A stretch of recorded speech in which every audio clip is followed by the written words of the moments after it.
निरञ्जनं नित्यमनन्तरूपं भक्तानुकम्पाधितविग्रहं वै ईशावतारं परमेशमित्यं तं रामकृष्णो शिरसा नमामः।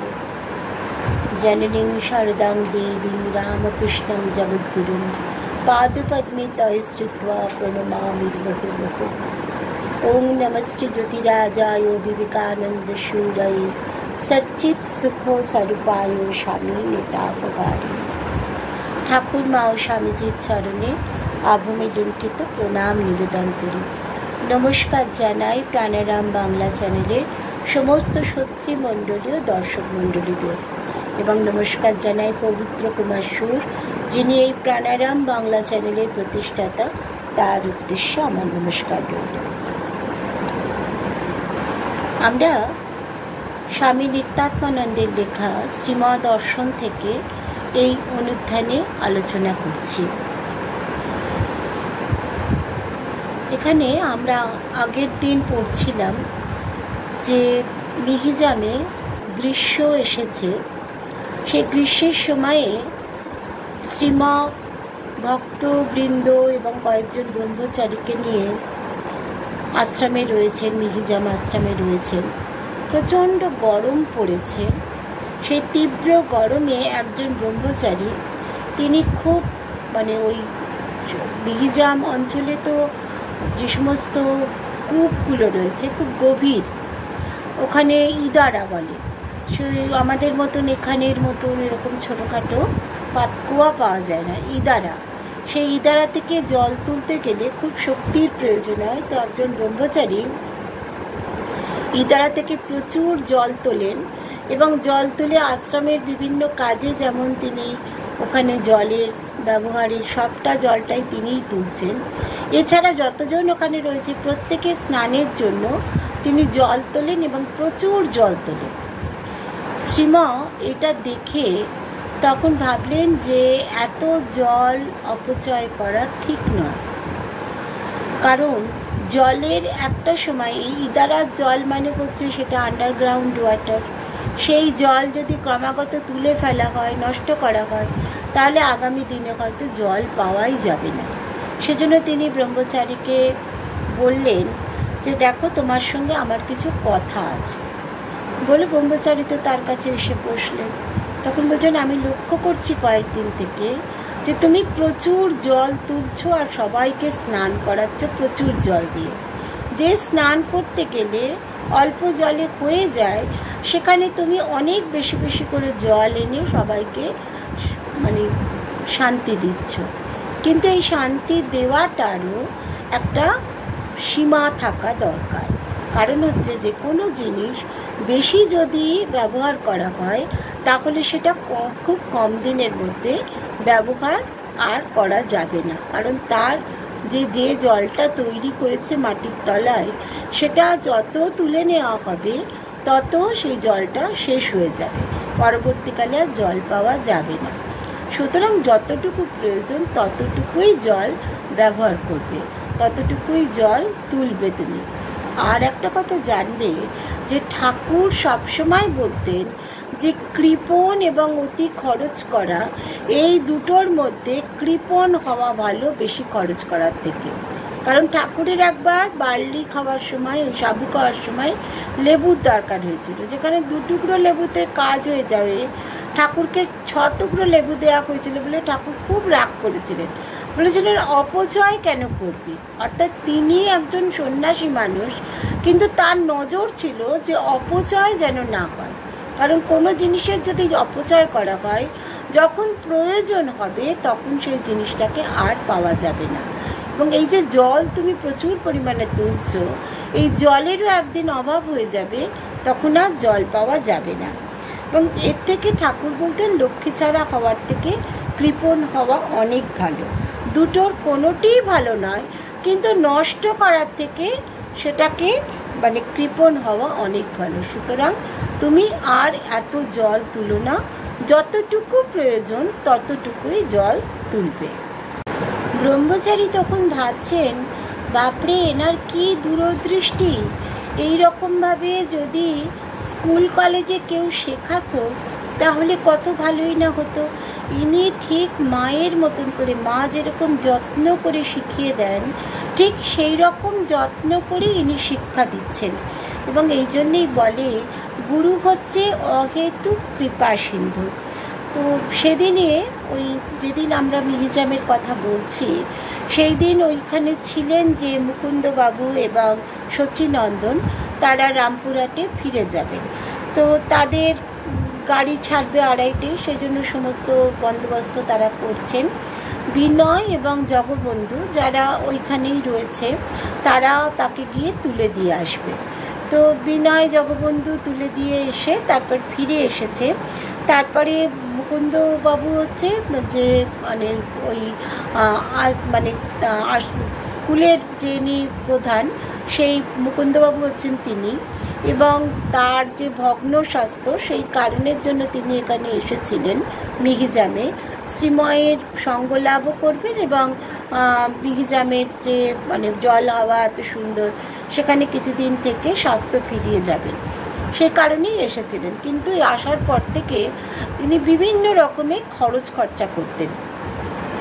সেজন্য যে একজন ওই শুক্লালবাবু একটি মাখন পাঠিয়েছিলেন, সেই মাখনটা মুকুন্দবাবু মানে যাতে নিয়ে যান সেজন্য ওই শচীনন্দনের কাছে মাখনটা শ্রীমৎ দিয়ে দিয়েছেন। বলেছেন যে একদম রামপুরহাটে গিয়ে পৌঁছে তবে এটা মুকুন্দবাবুর হাতে দিতে। আর একটা টাকাও দেওয়া হয়েছে যাতে উনি যে খরচ খরচাগুলো করেছিলেন ওখানে সেইগুলোর মধ্যে 3টে টাকা দেওয়া হয়েছে একটা খামের মধ্যে, আর একটা চিঠিও দেওয়া হয়েছে। তো এইগুলো শচীনন্দনের কাছে দিয়ে দিয়েছেন, বলেছেন যে ওখানে গিয়ে পৌঁছলে তবে মুকুন্দবাবুকে দেবে, না হলে মুকুন্দবাবু এগুলো নিতে চাইবেন না। শচীনন্দনও নিতে চাইছিল না, কিন্তু শ্রীমা তাকে জোর করে এগুলো দিয়েছেন, কারণ মুকুন্দবাবুর চেহারা খারাপ হয়ে গেছে। তার মানে ছাত্রদের সঙ্গে তিনি খুব মানে ছাত্রদের মতন করেই হইহল্লা করেন, যার ফলে তার সেখানে অনেক কষ্ট হচ্ছে। এগুলো তাকে বুঝতে হবে। সেই জন্য বললেন যে দেখো ওনার যে চেহারাটা খারাপ হয়েছে সেটা কিন্তু ওনার নিজের জন্যই, কারণ আমরাও যখন নড়াইলে ছিলাম, নড়াইলের এখানে বলা মানে যেখানে বাহুল্য যে নড়াইলে হেডমাস্টারমশাই ছিলেন শ্রীমৎ প্রথম দিকে। তো সেখানে তিনিও ওরকম ছাত্রদের সঙ্গে সবসময় মানে কথাবার্তা বলতেন, তাদের শিক্ষা দেওয়া ইত্যাদি কাজে সবসময় ব্যস্ত থাকতেন। এক সময় বাড়িতে গিয়ে অল্প করে খেয়ে আসতেন। অর্থাৎ এই যে মানে অনিয়মগুলো হতো, তারপরে শরীর স্বাস্থ্য মানে খারাপ হয়েছিল। তো সেই প্রসঙ্গে শ্রীমা বলছেন যে এই অঞ্চলে যে তোমার মানে মুকুন্দবাবুও যে ফিরে যাবেন তাকে কিন্তু সবসময় দেখতে হবে যে হোস্টেলে থেকে ওই ছেলেদের সঙ্গে মানে ওই রকমভাবে মানে সবসময় তাদের সঙ্গে থেকে তাদের মতন করে কাজকর্ম করতে, যাতে মানে তার শরীরটা খারাপ হচ্ছে সেগুলো সম্পর্কে তাকে ওয়াকিবহাল থাকতে হবে, তিনি যেন আর এগুলো না করেন। আর তাকে একটা চিঠি দেওয়া হয়েছে যাতে তিনি ওই রামপুরহাটে গিয়ে তিনি যে জিনিসগুলো পেলেন সেইগুলো সম্পর্কে একটা প্রাপ্তি সংবাদ দেন। তো বললেন ঠিক আছে, সবাই শুনলো সেটা। তারপরে বলছেন যে দেখো এখানকার যে মাস্টারমশাই সেও যে এসেছিল তাকেও বলে দেওয়া হয়েছে যে তার স্কুলের ছেলেরা তারা ওই যে সেই আমরা আগে পড়েছিলাম যে কয়লা যে চোর সেই তার কাছ থেকে কয়লা কিনে সেটা আবার মাস্টারমশাইয়ের কাছে বিক্রি করেছে একটু বেশি দাম নিয়ে। তো সেইগুলো সমস্ত যে তার ছেলেরা করছে, রেলের টিকিট কাটে না, সেগুলো তাকে এখানে মানে সামলাতে হবে যাতে আর ছেলেরা ওগুলো না করে, এবং এর জন্য ওই টাকাটাও যে মাস্টারমশাইকেই দিতে হবে। আর মানে একবারে দেবে না, কি করবে যে মাঝে মাঝে রেলের টিকিট কিছু করে কাটবে, কেটে ছিঁড়ে ফেলে দেবে। অর্থাৎ একটা যে অন্যায় তার ছেলেরা করেছে সেই দায়ভারটা তাকে নিতে হবে, কারণ তিনি তো গুরু সবসময় শিষ্যের দায়ভার নিতে হবে। কারণ একজন শিষ্য যদি সুইসাইড করে যে তখন গুরুর ওপরে তার দায়টা পড়ে, কারণ শিষ্য মানে যে গুরুর কাছ থেকে দীক্ষা নিয়েছে সেই গুরু যদি না জেনে শিষ্য এরকম কাজ করে, তাহলেও গুরু না জানলেও গুরুর মধ্যে সেটা বর্তায়। সেই জন্যেই বলছেন যে ঠাকুর কিন্তু এই সমস্ত কারণের জন্যেই ঠাকুর মানে মানুষকে ওই শিষ্য করেননি। এবং গুটি কয়েক অন্তরঙ্গ ছাড়া যে অন্তরঙ্গরা তাকে সম্পূর্ণ জানতো এবং তাদের তিনিও জানতেন, সেই জন্য তাদেরই কেবলমাত্র শিষ্য করেছিলেন। তা নয়তো আর কাউকে তিনি দীক্ষা দেননি বা শিষ্য করেননি। শুধুমাত্র এই শিষ্যের পাপ গুরুতে বর্তায় এই কারণের জন্য। এই প্রসঙ্গে ঠাকুরের কথা শ্রীমা বলছেন ঠাকুর তো কখনোই দীক্ষা দেওয়ার জন্য তার মধ্যে কোনো রকম আগ্রহ ছিল না। তিনি সবসময় বলতেন আমি বালক, আমি আবার কি দীক্ষা দেব, আমার মা সব জানেন, আমি দীক্ষা দিতে পারবো না। শুধুমাত্র অন্তরঙ্গ কয়েকজনকে দীক্ষা দিয়েছিলেন বটে, কিন্তু যার কথায় স্পর্শে যে ইচ্ছায় ঈশ্বর দর্শন হয়ে যেত, তার আবার মন্ত্র দেবার প্রয়োজন কি? শ্রীমা এটা যখন বলছেন তখন তার চোখ বুজে এসেছে গুরুর কথা চিন্তা করে, অর্থাৎ ঠাকুরের কথা চিন্তা করে। তিনি বলছেন যার ইচ্ছায়, যার স্পর্শে, যার কথায় ঈশ্বর দর্শন হয়ে যেত, তার আবার মন্ত্র দেবার দরকারটা কি? তো এই বলা করার পরে তারপরে শ্রীমা অশ্বত্থতলায় গিয়ে বসেছেন, সঙ্গে মোহন গেছে। মোহন এই কথাবার্তা হচ্ছিল, তখন মোহন প্রশ্ন করছে যে মন্ত্র দীক্ষা নেবার দরকারটা কি? শ্রীমা এত ওই ঠাকুরের কথা বলতে বলতে শ্রীমা সম্পূর্ণভাবে ঠাকুরকেই চিন্তা করছেন, তিনি শুনতেই পাননি। তখন মোহন আবার বলছে যে মন্ত্র দীক্ষা নেবার দরকার কি? তখন শ্রীমা আস্তে আস্তে উত্তর দিচ্ছেন যে মন্ত্র দীক্ষা নেবার দরকার কি সেটা গুরু যিনি তিনিই বুঝবেন। তিনি যদি ভগবানের কাছ থেকে আদেশ পান তাহলেই তিনি দীক্ষা দিতে পারেন, তা নইলে নয়। ভগবান সকে মানে যদি ভগবান তাকে বলে যে দীক্ষা দেবার তিনি উপযুক্ত হয়েছেন, তখনই তিনি দীক্ষা দিতে পারেন, না হলে দীক্ষা দেওয়ার কোনো দরকার নেই। আর ভগবান সব দেখছেন, তিনি ঠিক বোঝেন কখন দীক্ষা দেবার সময় হবে, কখন দীক্ষা দেওয়ার প্রয়োজন নেই।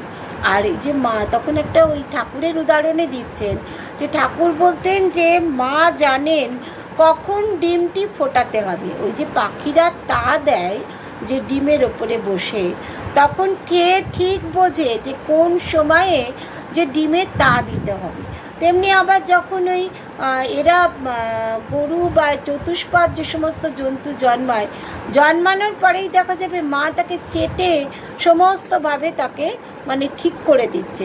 অর্থাৎ মা জানে তা কখন কার কি প্রয়োজন।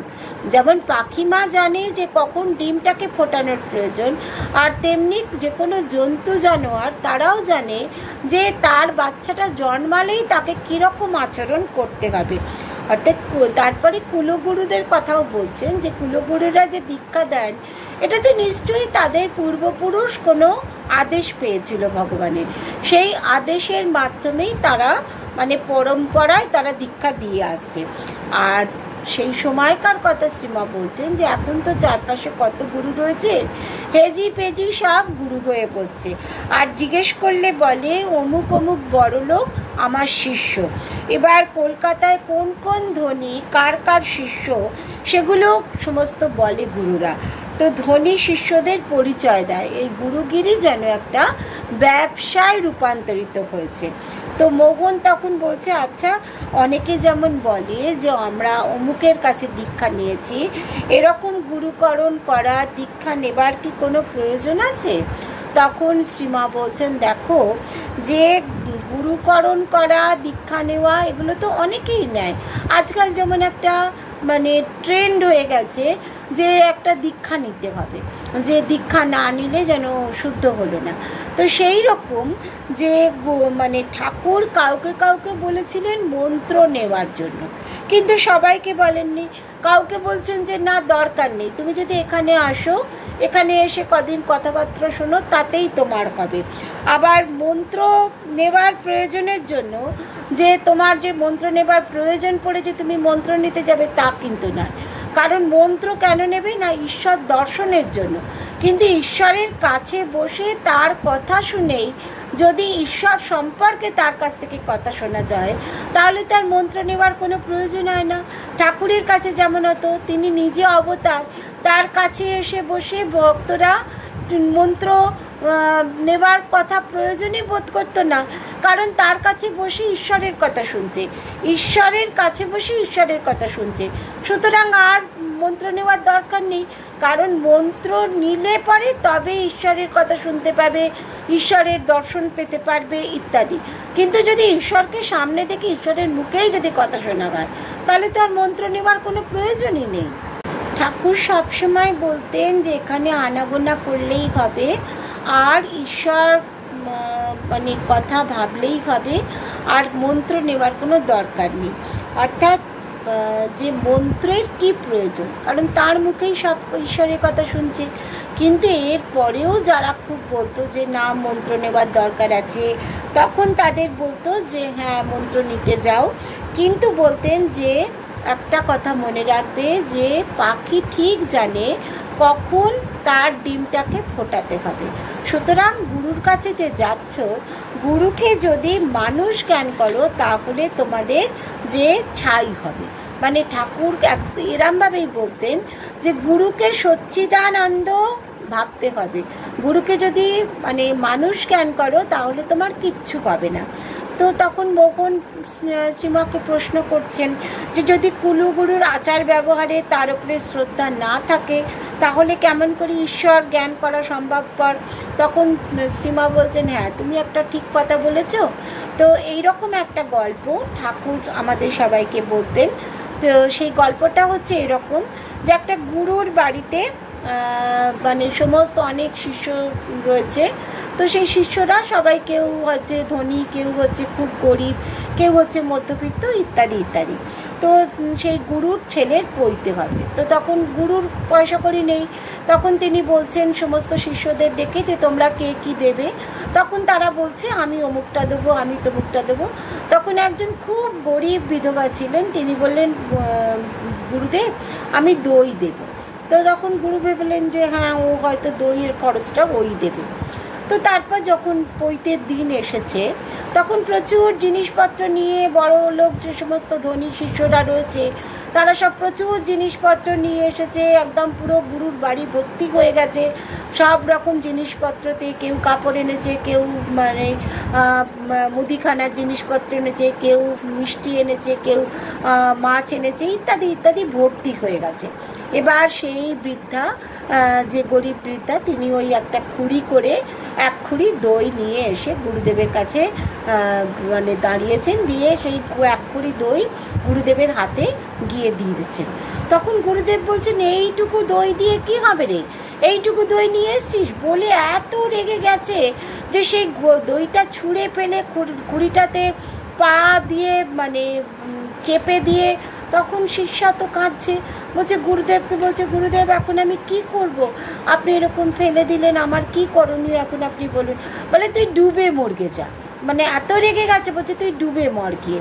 তো তখন সে নদীতে গেছে, খুব কাঁদছে সেই বৃদ্ধা। তখন নদীতে গেছে, নদীতে গিয়ে সে ডুবে মরবে। নদীতে গিয়ে ডুবে মরতে গিয়ে দেখছে যে ও মা এ কী হলো, এ তো পুরো হাঁটু জল, এখানে তো ডুবে মারা যায় না। তখন সে বসে বসে কাঁদছে। তখন তার কান্নায় ভগবান মানে কষ্ট পেয়ে তখন তাকে দেখা দিয়েছেন। দেখা দিয়ে বলছেন তুমি এত কাঁদছো কেন? তুমি, বলছে দেখুন আপনি কে? তখন বলছেন আমি নারায়ণ। বলছে নারায়ণ আপনি এসেছেন, কিন্তু আমার যে বাড়ি দুঃখ। বলছে কেন, তোমার দুঃখ কেন? না আমি গুরুদেবের কাছে বলেছিলাম আমি তার ছেলের পৈতেতে দই দেব। তো দই আমি আমার মতন করে এক খুঁড়ি দই নিয়ে গেছি। গুরুদেব তো এক খুঁড়ি দই দেখে প্রচণ্ড রেগে গিয়ে সেই খুঁড়িটা ছুঁড়ে ফেলে দিলেন এবং ছুরিটা পদাঘাত করলেন, আর আমাকে বললেন ডুবে মরতে। কিন্তু আমার এমন দুর্ভাগ্য যে ডুবে মরতে এলাম গুরুর কথায়, কিন্তু ডুবে মরতে এসে দেখছি যে এক ফোঁটা জল নেই, মানে নদীতে জল নেই যে ডুবে মরার মতো। তো আমার কি হবে বলুন তো, বলে সে আবার কাঁদছে। তখন নারায়ণ তাকে আশীর্বাদ করলেন, বললেন ঠিক আছে, তুমি হচ্ছ যে মানে সঠিক গুরুকে তুমি চিনেছো। তো তোমার হাতে একটা মানে খুঁড়ি দিলেন, বললেন এই খুঁড়িতে আমি দই ভরে দিলাম, তুমি এই খুঁড়িটা নিয়ে যাও গুরুদেবের কাছে, গিয়ে বলবে যে গুরুদেব এই খুঁড়ির দই কখনো ফুরবে না, আপনি যতটা চাইবেন ততটাই এই খুঁড়ি থেকে দই পাওয়া যাবে। তো গুরুদেব তখন মানে গুরুদেবের কাছে তো সে তখন গেল, গিয়ে সেই খুঁড়ি শুদ্ধ দই নিয়ে গিয়ে গুরুদেবের কাছে বলছে গুরুদেব এই দই আমি নিয়ে এসেছি। আবার সেই ছোট্ট খুঁড়ি দেখে গুরুদেব তো খুব রেগে গেছে, ছুঁড়ে সেই দইটা মানে ফেলে দিতে যাবে, তখন বলছে না না গুরুদেব ফেলবেন না, ওটা হচ্ছে নারায়ণের আশীর্বাদের খুঁড়ি, ওই খুঁড়ির থেকে দই আপনি যতই ঢালুন না কেন খুঁড়ি কখনোই ফুরবে না। তখন গুরু বলছে সে কি কথা, তুই কোথা থেকে পেয়েছিস সেটা? যে ওই যে বললাম নারায়ণের কাছ থেকে। গুরুদেব তো প্রথমে নারায়ণের কথা বিশ্বাস করেননি, তো তারপরে তখন সেই বড় বড় হাঁড়ি টাড়ি নিয়ে এসেছে, দই ঢালছে, তাতে ভর্তি হয়ে যাচ্ছে, আবার খুঁড়ি ভর্তি হয়ে যাচ্ছে। তখন এটা দেখে গুরুদেবের মাথায় উঠলো যে তার ছেলের পৈতে, তখন ছুটলেন সেই বৃত্তার সঙ্গে সঙ্গে, বলে চল তোর ঠাকুরকে আমাকে দেখাবি। তখন দুজনেই মানে নদীর তীরে গেল। তখন গুরুদেব সেই একে বলছে যে বিদ্যাকে বলছে তোর ভগবান কোথায়, তোর নারায়ণ কোথায়? তখন তখন দেখছে যে নারায়ণ সেখানে দাঁড়িয়ে আছে, ভক্ত দেখছে, গুরুদেব দেখতে পাচ্ছে না, কারণ গুরুর তো মানে অনেক জন্ম এখনো নারায়ণ দর্শনে বাকি, আর ওদিকে ভক্তর তো সবই মানে শেষ হয়ে এসছে। তখন সে তো নারায়ণের সঙ্গে কথা বলছে, আর গুরু বলছে তোর নারায়ণকে আমাকে দেখা, আমি তো নারায়ণকে দেখতে পাচ্ছি না। তখন সেই ভক্ত বলছে নারায়ণকে যে প্রভু আমার গুরুদেবকে একবার আপনি দর্শন দিন। তখন প্রভু বলছে সে কি করে হয়, তোমার সমস্ত কাজ পূর্ব জন্মে সম্পূর্ণ হয়ে গিয়েছিল, সেই জন্য এই জন্মে তুমি দর্শন পেলে, কিন্তু ওর তো এখনো বহু জন্মের কাজ বাকি, ও তো এক্ষুনি দর্শন পেতে পারে না। তখন বলছে আমি আপনার কাছে মানে অনুরোধ করছি প্রভু যে আপনি একবার ওনাকে দর্শন দিন। বলছে না ওনাকে দর্শন কিছুতেই দেওয়া যাবে না। তখন সেই ভক্ত গুরুদেবকে বলছে গুরুদেব প্রভু বলছেন যে আপনার এখন দর্শনের সময় আসেনি। তখন গুরুদেব বলছে যদি আমি প্রভুর দর্শন এখানে না পাই তাহলে আমি আত্মহত্যা করব। তখন সেই ভক্ত পড়েছে বিপদে। ভক্ত বলছে তখন প্রভুকে যে প্রভু আপনি যদি ওনাকে দর্শন না দেন তাহলে তো উনি আত্মহত্যা করবেন বলছেন, এবার উনি যদি আত্মহত্যা করেন আমি তো তাহলে গুরুর হত্যার দায়ে পড়ব, তাহলে আপনি আমাকে মানে কৃপা করুন, নয়তো আমিও আত্মহত্যা করব। তখন সেই ওই ভক্ত আত্মহত্যা করবে শুনে তখন বলছে যে না তুমি আত্মহত্যা করো না, আমি ওকে দর্শন দিচ্ছি, কিন্তু একটি বারের জন্যই মাত্র দর্শন পাবে না, তার বেশি আর পাবে না। তো তখন সেই ভক্তের দিকে তাকিয়ে সে গুরুকে দর্শন দিলেন নারায়ণ, এবং একটি বারের জন্যই তা গুরু দর্শন পেল, এবং তখন ভক্ত মানে সেই নারায়ণের পায়ে মানে পড়ে গেল একদম, আর গুরুদেবও তার পায়ে পড়েছে, কিন্তু নারায়ণ ওই এক মুহূর্তের জন্য দর্শন দিয়েই তিনি মানে সেখান থেকে অন্তর্হিত হয়ে গেলেন। শ্রীমা বলছেন যে দেখো এখানে গুরুর প্রথম বা দ্বিতীয় জন্মের তপস্যা, কিন্তু সেই ভক্তের অনেক পূর্ব জন্মের তপস্যা, কিন্তু সেই ভক্তের মাধ্যমেই গুরুর ঈশ্বর দর্শন হবে, ক্ষণিকের তরে হলেও সেটা হবে। সেই কারণের জন্য গুরু এই জন্মে তার গুরু হয়েছেন, শিষ্য তার কাছে শিষ্যত্ব গ্রহণ করেছে। তো এইটাই হচ্ছে যে ঠাকুর বলতেন, এরকম বহু উদাহরণ ঠাকুর দিতেন। তখন বলছে যে মোহন বলছে তাহলে আর কি কি ঠাকুর এগুলো সম্পর্কে বলেছেন, ঠাকুর এই গল্পটা কেন বললেন? বলছে ঠাকুর বললেন একটাই কারণে, যে মনে সরল বিশ্বাস চাই, সরল বিশ্বাস যদি না থাকে গুরু যাই করে করুক, ভক্ত তার নিজের কর্তব্য করবে, বিশ্বাস করবে গুরু বাক্যে। এই যে গুরু তাকে তাড়িয়ে দিল যে দইয়ের খুঁড়ি মাটিতে ফেলে দিয়ে, ভক্ত কিন্তু গুরুকে জিজ্ঞাসা করছে যে আপনি আমায় আদেশ করুন আমি এখন কি করব। গুরু বললেন তুই নদীতে গিয়ে ডুবে মর। গুরু তার জিনিসটা পায়ে দোলে দিয়েছে, সে তা সত্ত্বেও গুরু বলেছে বলে সে গেল নদীতে ডুবে মরতে। তো সেখানে গিয়েই তার পূর্বজন্মের স্বীকৃতির ফলে সে গিয়ে সেখানে তার ঈশ্বরের দর্শন পেল। এখানে গুরু যদি না বলতো সে তাহলে ওই ডুবে মরতে যেত না। আর ডুবে মরতে পারলো না বলে সে যদি না কাঁদতো তা নয়তো ভগবানেরও দয়া হতো না। সুতরাং দুজনের মধ্যে একটা সম্বন্ধ তো আছেই। তখন শ্রীম ঠাকুরের আরও একটা গল্প বললেন যে ঠাকুর আরও একটি, এই যে গুরুর বাক্যে সরল বিশ্বাস চাই, গুরুর বাক্যে বিশ্বাস করতে হবে, এরকম আরও একটি গল্প বলেছিলেন। সেই গল্পটি কীরকম, যে দুটো ছেলে তারা তপস্যা করতে এসেছে এবং তপস্যা করছে গাছের তলায় বসে। তখন নারদ সেখান দিয়ে যাচ্ছে। তখন নারদকে দেখে তারা বলছে যে আপনি কোথা থেকে আসছেন? তখন বলছে যে আমি বৈকুণ্ঠ থেকে আসছি। তো বৈকুণ্ঠ থেকে আসছেন, তো ভগবান সেখানে এখন কি করছেন? এই দুটো ছেলের মধ্যে, দুটো যে তপস্বী, তার মধ্যে একজনের হচ্ছে বালক স্বভাব, আর একজন হচ্ছে একটু অন্যরকম, তার মধ্যে বিশ্বাসটা একটু কম। আর যে বালক স্বভাব তার মধ্যে বিশ্বাস খুব বেশি। সে বলছে আপনি এখন নারায়ণকে দেখে এলেন, নারায়ণ কি করছে? বলে নারায়ণ একটা ছুঁচের ভেতর দিয়ে একটা হাতিকে আর একটা উটকে খালি একবার এদিকে পড়ছে একবার ওদিকে পড়ছে। তখন সে তো বালক স্বভাব, যে সে তো শুনে খুব আনন্দ, হাততালি দিয়ে হেসে উঠেছে যে নারায়ণও বালক স্বভাবের মতো খেলা করছে, যে উট আর হাতিকে নিয়ে ছুঁচের ভেতর দিয়ে একবার এদিকে একবার ওদিকে করছে। তখন যে একটু অন্যরকম অবিশ্বাসী, সে তখন বলছে যে এটা আবার হয় নাকি, একটা ছুঁচের ভেতর দিয়ে উট আর হাতি গলে যাচ্ছে, যে আপনি নিশ্চয়ই এখন বৈকুণ্ঠ থেকে আসেননি। তখন নারায়ণ বলছে সে কি কথা গো, যদি ভগবান ইচ্ছা করেন তাহলে ব্রহ্মাণ্ড পর্যন্ত সূচের ভিতর দিয়ে গলিয়ে দিতে পারে। তখন তার তো বিশ্বাস হচ্ছে না, বলছে সে কী করে হয়, এটা কিছুতেই সম্ভব নয়। তখন দ্বিতীয়জন বলছে হ্যাঁ সবই সম্ভব, এটা কারণ তার সরল বিশ্বাস, তার পূর্বজন্মের তপস্যা রয়েছে, সেই জন্যেই সে সরল বিশ্বাসে নারদের কথা বিশ্বাস করছে। আর যে ব্যক্তি সবে এই জন্মে তপস্যা শুরু করলো, সে তো নারদের কথায় বিশ্বাস হচ্ছে না, তার অবিশ্বাসী মন। তাহলে এটাই হচ্ছে দুটো থাকের গল্প, যে এক থাক যার পথ অনেকটা এগিয়ে আসা হয়েছে, সে সরল বিশ্বাসী বাকি পথটাও এগিয়ে যাবে। আর যার বিশ্বাস কম, সে সব কিছুতেই অবিশ্বাস করবে।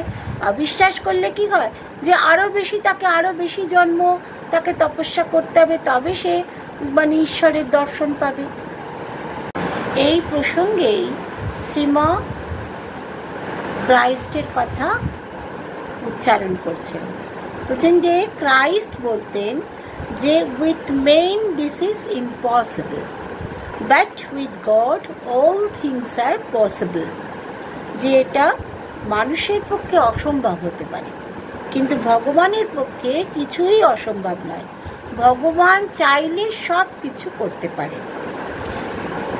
এই যে আমরা দুজন ব্যক্তির কথা বললাম, একজন ব্যক্তি হচ্ছে কি বালক স্বভাব, তার পূর্ব জন্মের অনেক তপস্যা ছিল।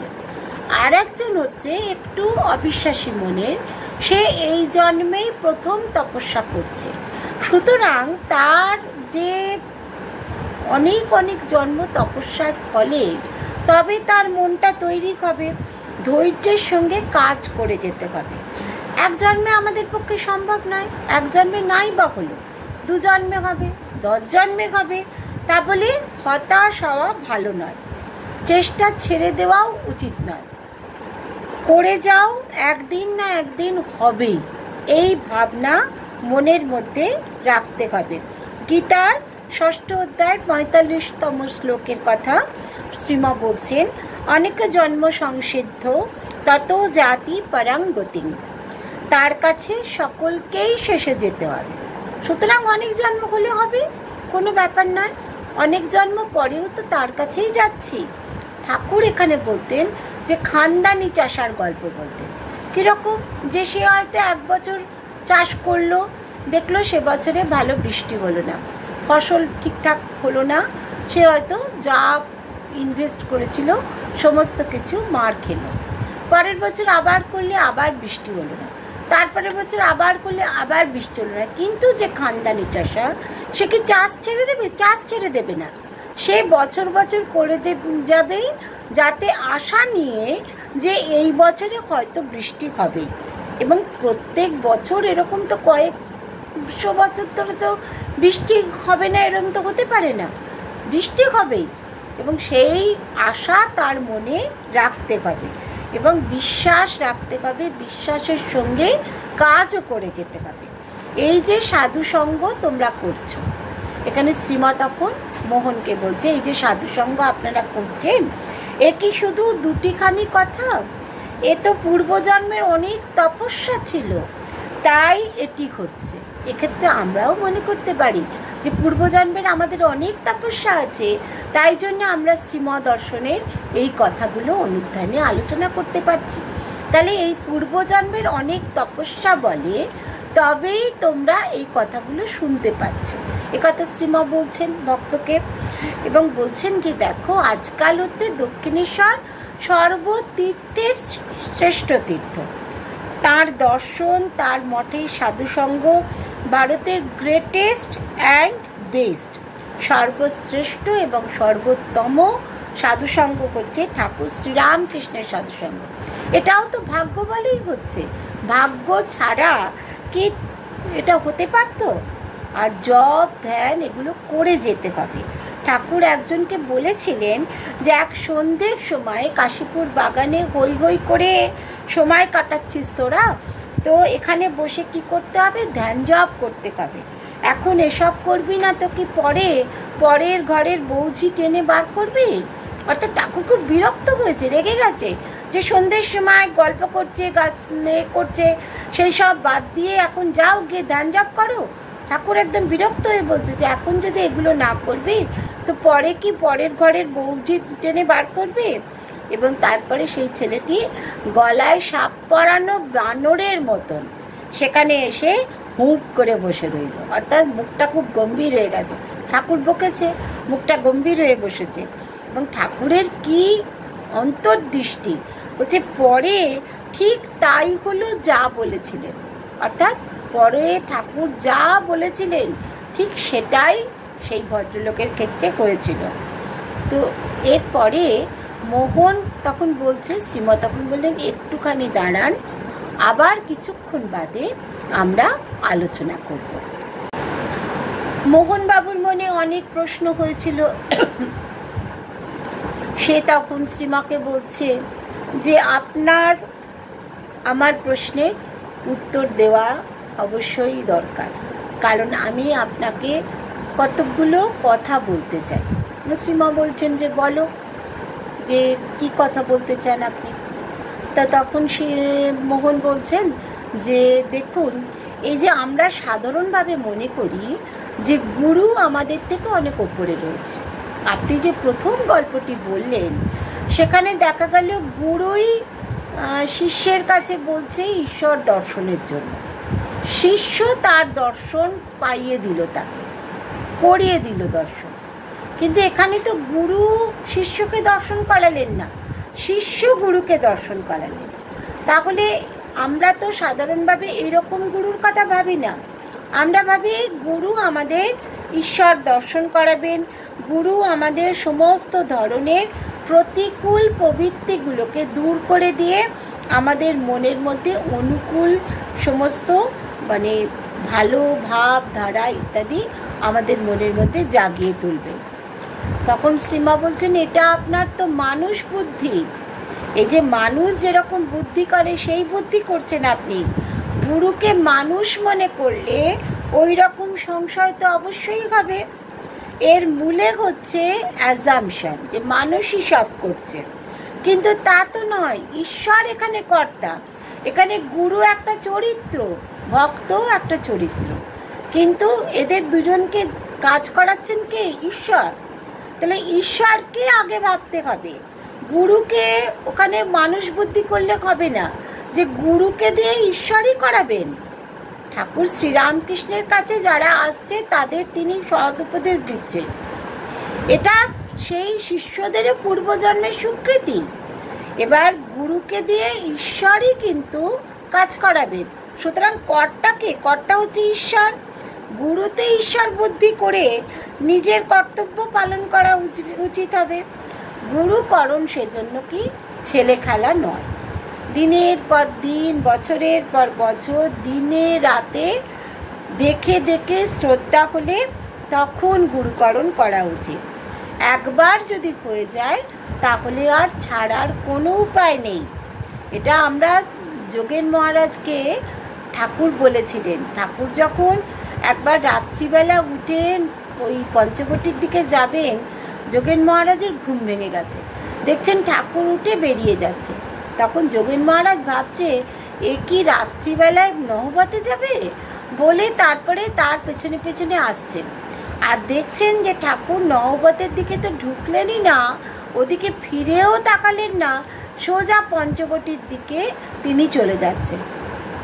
তখন দেখছেন যে যার কথা ভাবছেন শ্রীমা, তিনিও তখন ওইখানে বসে একদম গভীর ধ্যানে মগ্ন, এবং তিনি তখন একেবারে যেন ঈশ্বরের সঙ্গে তার যেন একবারে মোলাকাত হচ্ছে, এরকমভাবে ধ্যানে মগ্ন তিনি। তারপরে ঠাকুর তো সব বুঝেছেন যোগেন মহারাজের এই কথা। তখন যোগেন মহারাজ যখন ঠাকুর বলছেন যে কিরে তুই ভেবেছিলি আমি নহবতে যাব, তারপরে বলছেন যে এটা ঠিক যে সাধুকে দিনে দেখবি রাতে দেখবি, তারপরে সাধুকে বিশ্বাস করবি।